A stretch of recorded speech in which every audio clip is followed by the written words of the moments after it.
শিবরাত্রি উপলক্ষে গঙ্গা স্নান করতে এসে গঙ্গায় ডুবে মৃত্যু হলো এক যুবকের। ঘটনাটি ঘটেছে পলাশী রামনগর গঙ্গার ঘাটে। মৃত ব্যক্তির নাম শুভ মণ্ডল, বাড়ি করিমপুরের শান্তিপুর এলাকায়। প্রতি বছরের ন্যায় এবছরও পলাশী রামনগর ঘাটে গঙ্গা স্নানের উদ্দেশ্যে এসেছিল এলাকার বেশ কিছু যুবক। গঙ্গা স্নান করার সময় হঠাৎই ঘটে যায় বিপত্তি। উদ্ধার করে মীরা প্রাথমিক স্বাস্থ্য কেন্দ্রে নিয়ে আসলে কর্তব্যরত চিকিৎসক তাকে মৃত বলে ঘোষণা করে।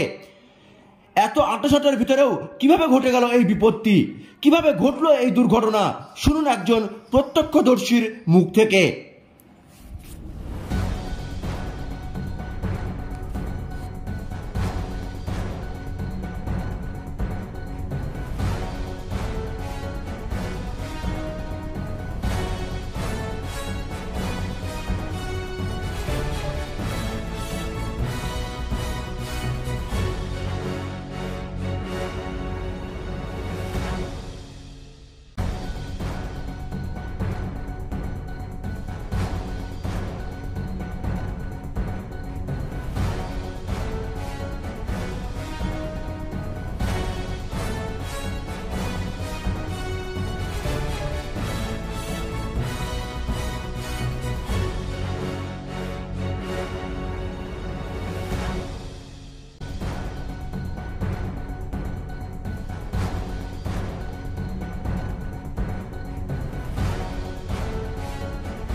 করতে গিয়ে ওরা চারজনা এপার থেকে এপার মানে একটু মিডিল টাইপে চলে গিয়ে ওখানে ঝোড়োতে মনে হয় কিছু আর করতে পারেনি, কন্ট্রোল করতে পারেনি।